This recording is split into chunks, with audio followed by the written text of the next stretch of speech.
As a historian, I want to talk a little bit about the historical evolution of the special status of Kashmir.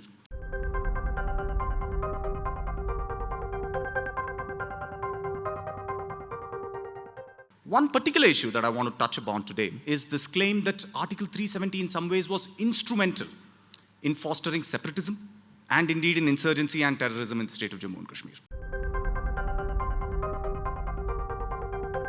Once the partition plan is announced, the issue of the princely states really comes to the fore. Some of the larger princely states like Bhopal, Travancore, Hyderabad and Kashmir were actually looking for some kind of independent existence in treaty arrangements with India and Pakistan. And this is what the government of India really had to deal with.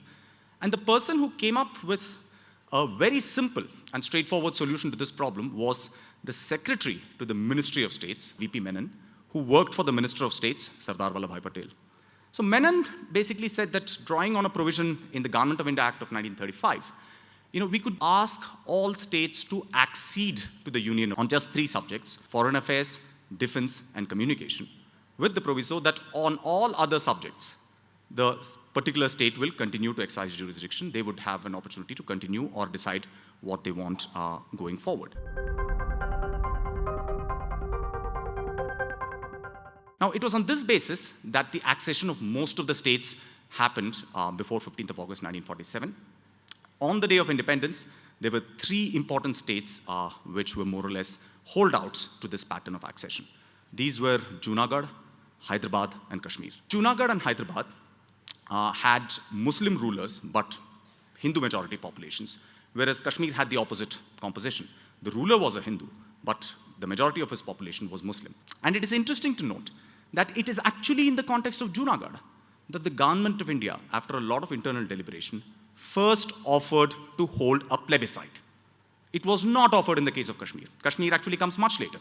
It was in the context of Junagadh that the government of India tells Pakistan that we, the government of India, are prepared to have any kind of democratic test to ascertain the wishes of majority in those cases where there is a conflict between the ruler's own sort of religious identity and those of the majority of his population, which is to say, all of these three states. And at this point of time, the Indian government was very confident that any plebiscite in Junagadh would go in its favor. So the idea of referendum was there. It was not something that was invented for Kashmir. And the question of a referendum for Kashmir came up when Pakistan forced the Maharaja's hand by sending in tribal invaders into Kashmir in October 1947, which then forced the Maharaja to turn to India for assistance, for which he offered accession. And at the time of accepting the accession, the government of India reiterated its commitment to holding a plebiscite in order to ascertain the wishes of the people. In November 1947, when India and Pakistan are talking about all of these three problems, Mountbatten, who was then Governor General of India, makes a formal proposition to the Pakistanis saying that referenda should be held in all of these three places. And Muhammad Ali Jinnah, who's the Governor of Pakistan, Governor General of Pakistan, actually shoots it down. He says there is no need for a referendum of any kind. He says, let's just exchange Junagadh for Kashmir.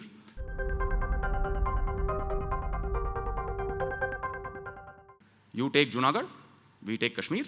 As far as Hyderabad is concerned, he wants to be independent, let him deal with the government of India separately. Now, what is also very interesting is that in the same sets of meetings, Vallabhbhai Patel tells the Pakistanis, and I'm quoting from a document, a historical document which is available, why are you talking about exchanging Junagadh for Kashmir? Talk about exchanging Kashmir for Hyderabad and we can do a deal, right? So contrary to all these claims about saying, oh, if Vallabhbhai Patel had been dealing with Kashmir, the entire state would have been us.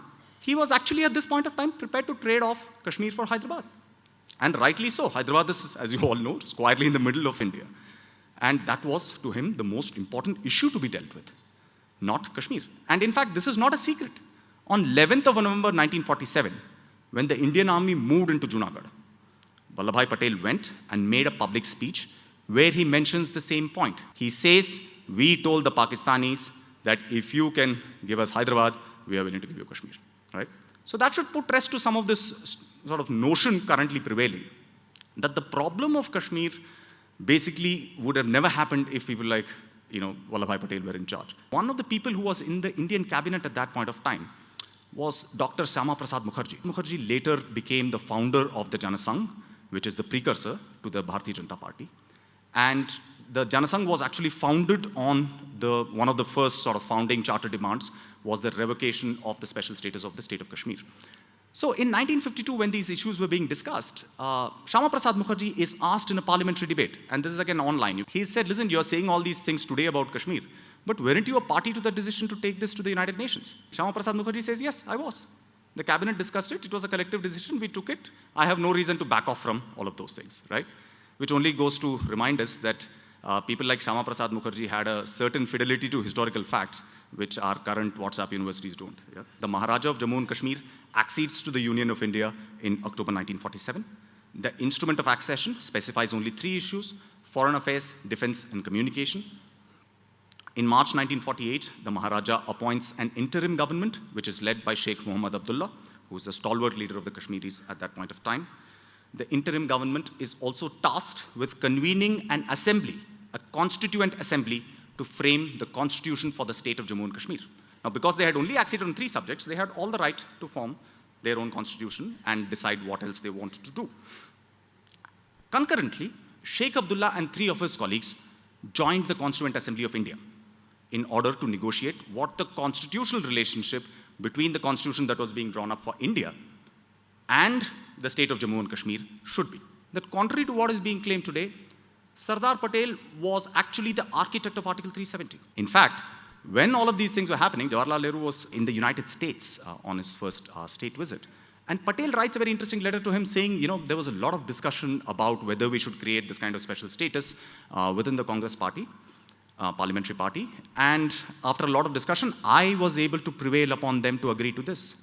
So you can see how central Patel was actually to this particular imagination of Article 370 and what needed to be done.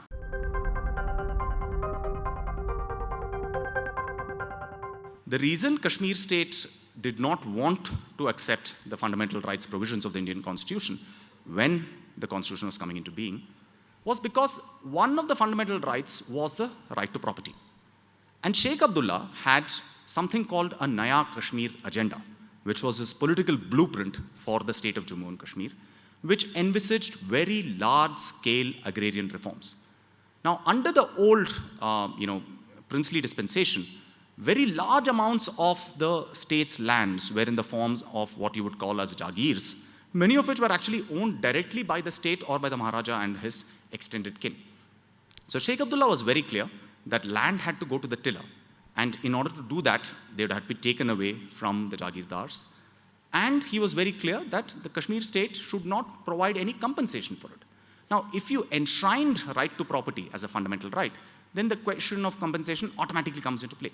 It happened in the case of all zamindari abolition in India. There were lots of litigations in the 1950s. And Sheikh Abdullah wanted to avoid that. Yeah? So it is actually in order to enact a more progressive provision that the Kashmiris refused to adopt the fundamental rights provisions of the Indian Constitution. While we are at this issue, I must say that other claims have been made saying that there is no reservation for scheduled castes and scheduled tribes in Kashmir. It's totally false. All of those provisions are there. Anyone can go and check it out for themselves. So what happened? When Sheikh Abdullah enacted these very far-reaching reforms, which hit at the basis of the power and property of the inherited elites of Kashmir, who were also Dogra Hindus in terms of their religious identity, the issue became something like a Hindu-Muslim issue in the context of Kashmir, onto which then the Janasangh patched itself and said that we support the claim of the Dogras for closer integration and doing away of all special status. The demand by the Praja Parishad in Jammu, which was a representative of the Dogra Hindus, was of course driven by their desire to protect their property rights and to ensure that their status was restored. While we are at this point, I must say that, as a historian, when I look back at these things, it strikes me that 1953 really was the pivotal moment. Jawaharlal Nehru's biggest blunder when it came to dealing with Kashmir was the dismissal, arbitrary, completely unconstitutional dismissal of Sheikh Abdullah. Nehru at that point of time said in Parliament that it was done by people on the ground. We have documents now to show that Nehru was central to the process of dismissal of Sheikh Abdullah. He drafted the set of instructions which went out to Sadr Riyasat Karan Singh. So I think it is incumbent upon us to recognize what was done at that point of time. Sheikh Abdullah's dismissal is not just about him. it is also the beginning of the end of Kashmir's special status. Even before the current moves to nullify Article 370 were done, Article 370 has been reduced to a husk. In a sense, you could say it is long dead and now buried. Even before the Article 370 was done away with in this fashion, more than 3/4 of the Indian Constitution provisions were applicable to the state. And all of them were done in this way, so there is a great contribution of every government of the Government of India to this process. There is a great contribution made by the Supreme Court of India to upholding the evisceration of Article 370 and the autonomy of the state of Jammu and Kashmir.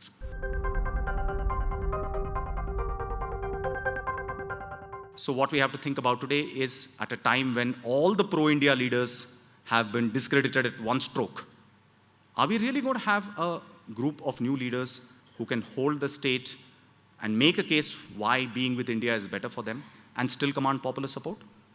Going by the historical record, I'd say that's a tall order. Another argument that is being advanced, and this is what I began with, is that Article 370 somehow led to separatism and insurgency. Actually, it's totally the other way around. It is the diminution, dilution, destruction of Article 370 which paved the way for the insurgency to happen. We now know that the first springs of the insurgency in Kashmir began in late 70s directly as a result of Sheikh Abdullah's deal with Indira Gandhi, because Kashmiris felt that there was nothing to be gained by staying with India. The arbitrary dismissal of Farooq Abdullah's government, the rigging of the 1987 elections, all of which set the stage for separatism and insurgency and violence in this state, right? So far from Article 370 somehow being the cause, it is actually the successive governments' attempts to dilute Article 370 and make it a hollow shell, which is what led to the rise of insurgency. So if you're trying to solve for the problem of insurgency, frankly, this is not the right thing to do. This might well exacerbate the problem and prove us in other ways.